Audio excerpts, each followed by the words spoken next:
fin a la ley. Y al quitar la ley, el pecado quedó muerto. ¡No hay pecado! ¡No hay pecado! Sua edificação não foi em vão.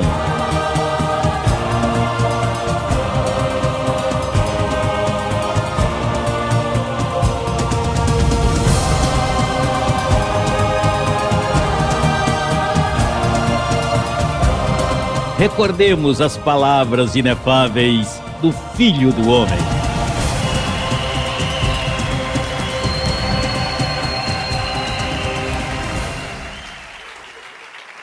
Bem, o tema de hoje é Templos do Espírito Santo. Nós somos templos do Espírito de Deus e vamos começar com Hebreus capítulo 9, verso 28. Hebreus capítulo 9, verso 28.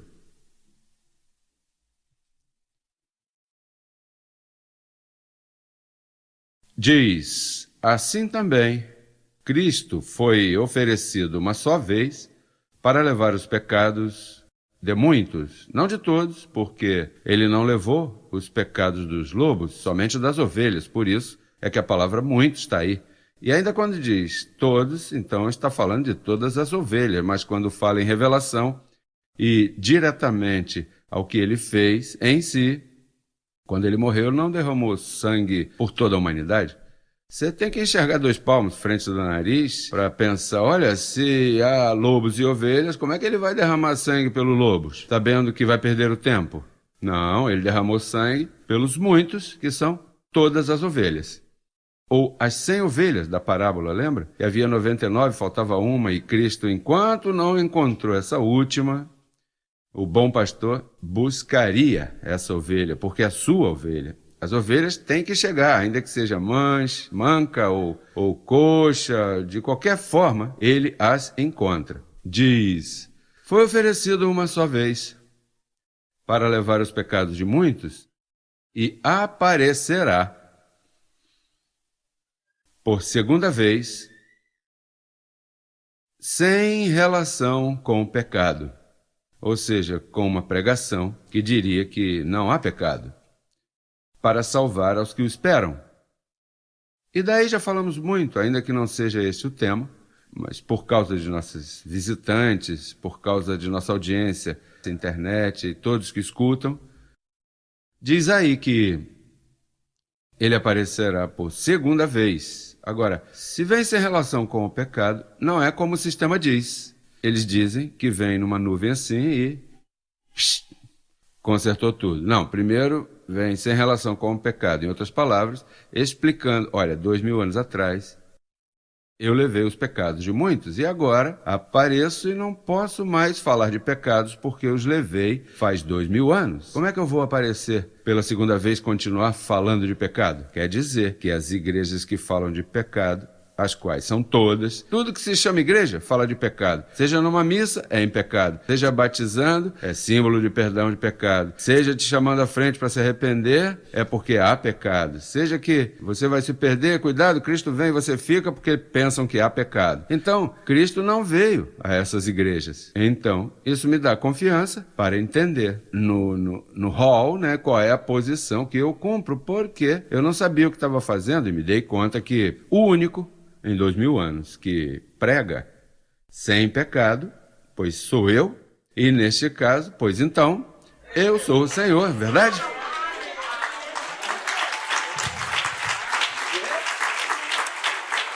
O que acontece é que uma pessoa que tem o véu posto, quando você diz o Senhor, como Roma fez um misticismo tão grande acerca de Jesus, então eles pensam que vem numa auréola e umas coisas, umas luzes explodindo. Não, Jesus Cristo veio, olha, tem que se banhar todos os dias, tem que fazer... Digo, se havia água, porque ali, naquele tempo, não havia muita água, mas tinha que lutar com seu corpo físico, tentado em tudo. Bem, sofreu, chorou, era uma pessoa como você e como eu. Ou seja, por isso agora não me surpreende que seja eu. Psh, pode ser qualquer um agora. Grande coisa. Às vezes, olha, a mim, nos países, me recebem com tantas e eu digo, ai, pai, se eles soubessem que eu sou um pedaço de carne tão ou pior que eles mesmo, desses aí que estão me saudando, mas não sou eu, é o que eu represento. E, nesse aspecto, pois isso já não me afeta, já passei a prova, já passei o forno de entender, como quem diz, ei, que você está acontecendo contigo? Você acha que é grande coisa porque Jesus, o Filho do Homem? Eu poderia ter escolhido qualquer coisa, né? Tá bem, eu digo, mas tá aceito, tranquilo. Isso não é para... Digo, os que não têm véu entendem assim, fácil. A pessoa que está velada, pois ele pensa que deve caminhar no ar, se vem pela segunda vez, né? E soluciona todas as coisas do mundo e... Não, isso é passo A, passo B, passo C. Faltam passos, não? É como a primeira manifestação, pois passo A, primeiro ser totalmente humano, filho de uma mulher, e o passo B, descobre que é ele, e o passo C, chega à cruz, morrer e ressuscitar. A, B, C, pois assim comigo, essa vinda que está em mim, pois tem seu propósito. Eu nasço de uma família porto-riquenha, descubro quem eu sou e o que vem por aí.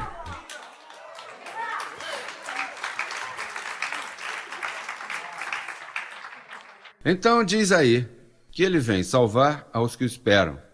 Temos que entender, se você foi tirado do teu véu, que quando ele morreu para oferecer e levar os pecados de muitos, ele já levou os pecados, já salvou a toda a humanidade. Da mesma maneira que Adão fez com que toda a humanidade se perdesse com um só pecado, fez com que isso passasse a todos os homens. Então, da mesma maneira, quando morre, tira o pecado daqueles que estão ali e os que nasceriam depois. Mas para salvar é no segundo aspecto, para salvar os que o esperam de quê? Salvá-los de toda a informação que não foi dita a eles em 2000 anos. E então você dirá, mas os que lhe esperam somos somente nós e os que morreram, que creram nele. Bom, deves entender um princípio.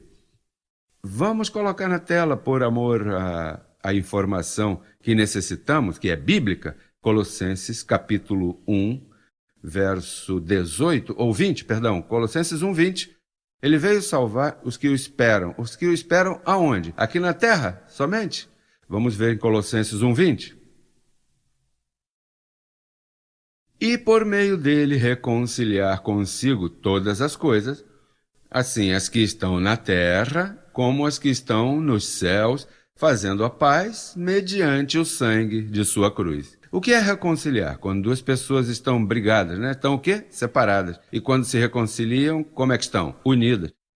Pois o céu e a terra estavam separados, então os que morrem, que vão à nuvem de testemunha, agora estão unidos com a terra, porque nós, a igreja, estamos assentados já em lugares celestiais com Cristo. Então, esta salvação não é somente para os que estão me escutando, mas os que morreram, que estão na nuvem de testemunhas, aprendendo com o ensino de agora, porque eles morreram sem saber. Você não está vendo que isso Deus reservou para ele mesmo? Ele disse, o final do filme tá, eu não vou enviar nem Moisés, nem Paulo, nem Pedro, nem ninguém. Essa é a minha parte. Eu vou fechar o filme assim que venho eu executá-la. Então, ele veio sem relação com o pecado, com uma pregação sem pecado para salvar em tua mente, salvar-te da má informação que tínhamos. Porque não vem me dizer que você estava salvo nessas igrejas por aí, que você estava era perdoado, mas salvo, com todo temor, medo do diabo, do pecado, pensava que podia estar endemoniado, pensava que podia se perder, pensava que um demônio podia te agarrar. Todas as coisas que você acreditava indicam que você não tinha salvação nenhuma. O que você tinha era um perdão, sem informação de salvação. Cristo veio por segunda vez, com uma pregação que te salvou. E isso é o que tu tens, salvação.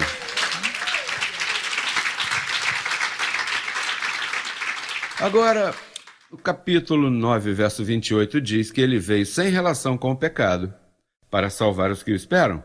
e essa mesma carta, porque o número 10, quem pôs foi o homem, capítulo 9, capítulo 10, foi posto pelo homem para tornar a leitura fácil. Mas isso continua do verso 28, veja o próximo verso, que é no capítulo 10, versos 1 e 2, veja o que diz. Então logo termina, que diz, para salvar os que o esperam, e imediatamente explica por que razão isso não se entendia. Capítulo 10, versos 1 e 2, veja o que diz.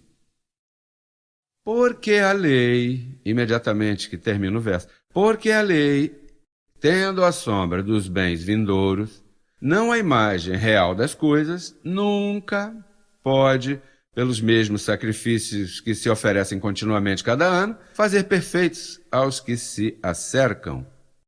Quer dizer que todos os que se aproximavam a Moisés, profetas, Maria, todos, o único que pôde fazer isso foi Jesus de Nazaré, mas todos os demais, aquele sacrifício não podiam aperfeiçoá-los. Então diz aí, de outra maneira, cessariam de oferecer-se. Por que continuam sacrificando? Porque não os aperfeiçoava. Tinham que continuar com o pagamento. Agora, quando Cristo disse, pago, consumado está, a dívida está paga, você já não tem que seguir sacrificando, agora você recebe a herança. Então diz, de outra maneira, cessariam de oferecer-se, pois os que tributam este culto da lei, limpos uma vez, não teriam mais consciência de pecado. Qual era o propósito de sentir-se perfeito e limpo? Não ter jamais consciência de pecado. Porque se tu tens consciência de que és um pecador, então não poderás ter um bom conceito de ti mesmo. Para que você tenha um correto sentido de ti mesmo, primeiro tem que limpar-te a consciência. Porque as igrejas do sistema que estão ao nosso redor não têm a mesma opinião nossa e não podem ver-se como nós. Não podem ver-se aptos, nem limpos, não podem ver-se perdoados, perfeitos. Por quê? Porque eles ainda estão em sacrifícios. Eles ainda seguem, uns guardando o sábado, outros abstinência de alimentos, outros não pode se vestir assim, outro não pode ir aqui, não pode ir ali. Eles não se sentem limpos de pecado. Ao contrário, por consequência, não, o pecado está presente, eles dizem. Então, ao pensar assim, eles não poderão ter um conceito deles mesmos.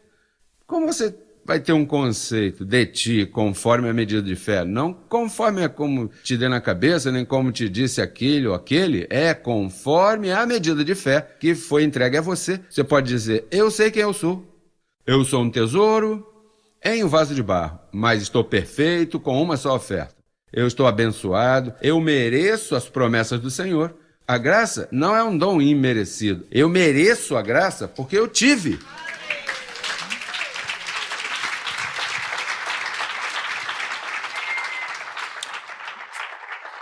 Então, isso que estamos falando é bem importante, que tu tenhas limpa consciência de pecado. Por isso é que as pessoas que vêm a esse ministério se sentem felizes, porque já não se veem pecadoras. Não, isso foi um jornal de ontem. Eu, pecador? Eu era um pecador. Ah, e agora o que tem? Não, eu sei quem eu sou. Eu sei que na minha carne não moro bem, mas eu não. Eu sou um espírito perfeito. Eu sou um tesouro. Já tudo está bem. Ah, que teu papai que te fez, tua mamãe, esquece o que fez meu pai e minha mãe, e eu já os perdoei disso também. Da mesma forma que Cristo me perdoou, eu também já os perdoei. Eu não tenho problema com esses conceitos mais. Eu já sou uma pessoa realizada? Não, porque tu foste isso e tiveste preso e mataste. Esquece isso. Isso são como águas passadas. Isso é como se você se trepar no edifício de 20 andares e pegar um travesseiro de pluma e soltar assim e dizer, vai lá e cata tudo. Eu não vou poder encontrar tudo isso aí nos 20 andares, e se estiver ventando é pior, né? Pois, assim teus pecados foram desfeitos. Você não pode seguir com esse conto de, olha, é que eu venho de uma cidade assim, que eu venho de um papai repugnante, minha mãe não me deu carinho, por isso é que eu tô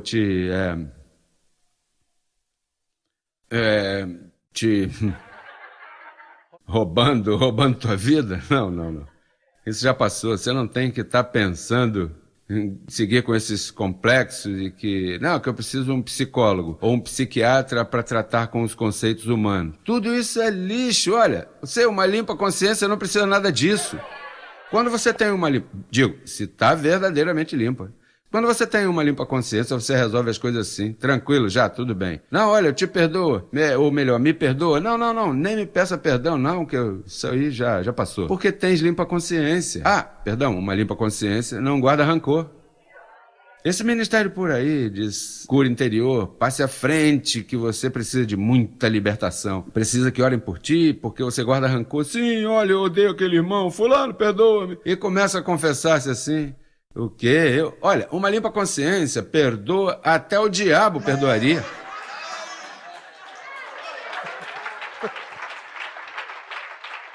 Quando tu tens limpa consciência, imagina, tu és o próprio Cristo.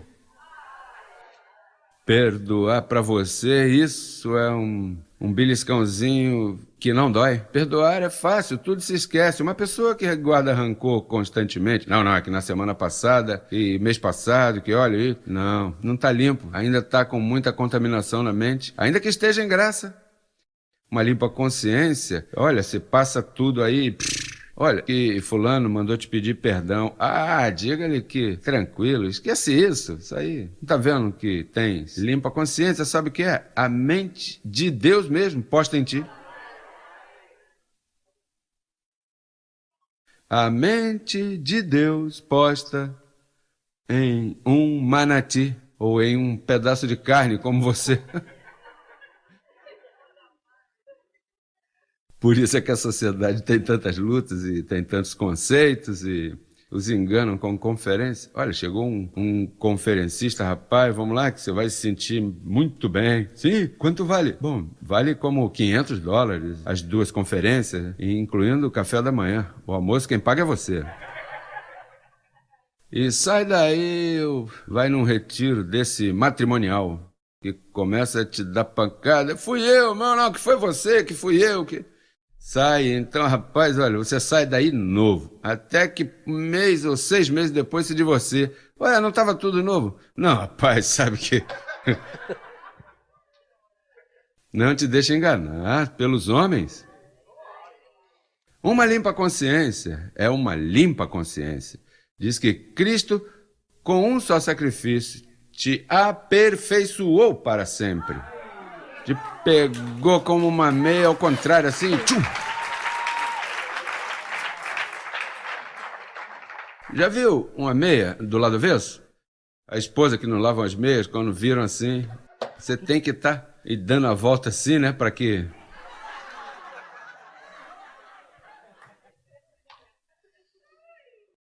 Te viram? Você está totalmente mudado, né?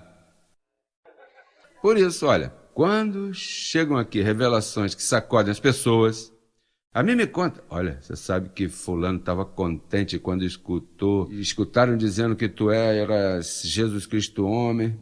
Se foram. Você sabe que eu tenho habilidade e, olha, humildade também para chamar e telefonar e dizer, olha, considera. Mas aí, essa voz me diz, nem pegue no telefone, porque isso não é questão de que se entendeu ou não. Bastante Bíblia já comeu para vir com um embarre desse. Está aqui há 10 anos e agora por um conto se foi. Que humildade, né? Não, que eu estava sempre com ele, mas agora não posso estar. E onde? Olha, e que véu foi tirado então de ti? Que isso? Que eu sou o filho do homem? Isso tá na cara. Isso é olha, isso compota dessa de papinha de criança.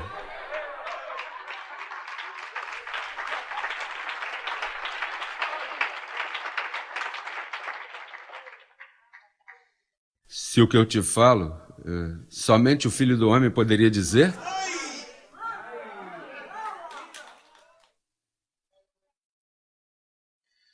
E mais, a mim me disse, quando dizem que eu sou Filho do Homem, ele diz, mas lê o outro verso. E o que é que diz o outro verso? Diz que morreu e ressuscitou pelos nossos pecados. E o que te faz pensar que aquele que vive dentro de mim não foi aquele que morreu e ressuscitou por ti?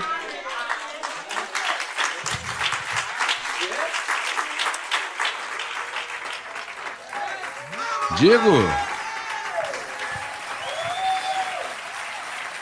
que a mente de José Luiz não se lembre, porque José Luiz não esteve lá. Eu não morri por ninguém.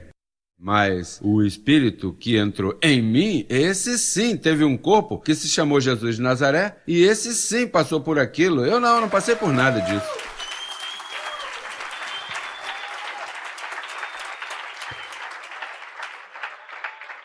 Eu te digo, a mim me dá pena com as pessoas que se vão daqui.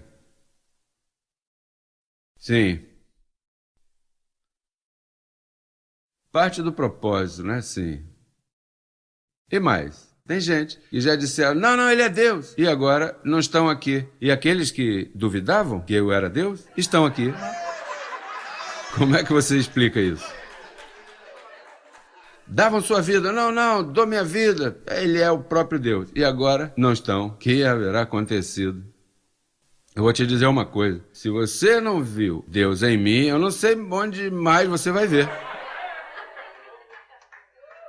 Eu não sei onde tu vai ver, porque ele não vai te aparecer de uma nuvem e vai te dizer, ei, olha. Ele não vai chegar assim. Ele vem sem relação com o pecado explicar-te o pacto.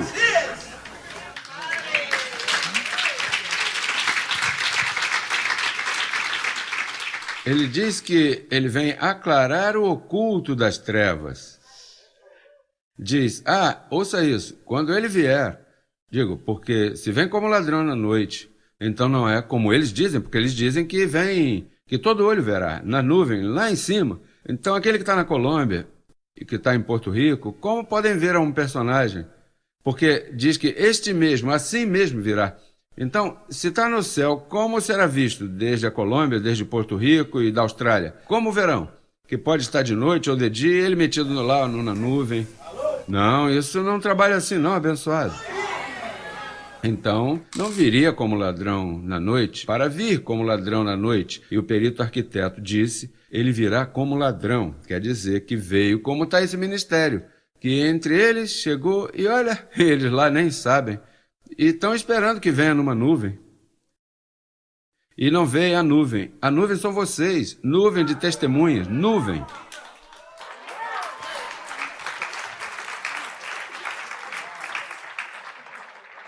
O que acontece é que esses abençoados, protestantes, católicos, mórmons, testemunhas, eles têm um véu. Eles não têm limpa consciência. Você acha que com uma consciência tão embaçada, tão suja, cheia de religião, de rudimento, de demônio, de conceito de obras mortas, você crê que eles vão ver o que você e eu vemos? Não verão jamais. Estão cegos. Se não limparam a consciência, como é que vão limpar a confissão? Da abundância do coração, fala a boca, e eles têm o coração cheio de teia de aranha. Como verão o que você e eu vemos? Aqui, semana após semana, com o pacto aberto, aí, comendo o pacto. Aqui nós não vimos gritar nem saltar, nós vimos aqui estudar, bem traçada a palavra, sem tirar o texto, o contexto, bem posta, sem torcer nenhum verso. Não, isso quer dizer isso. Não, suave. Nós te mostramos assim. Assim que abençoado, eu felicito a você que ainda está aqui.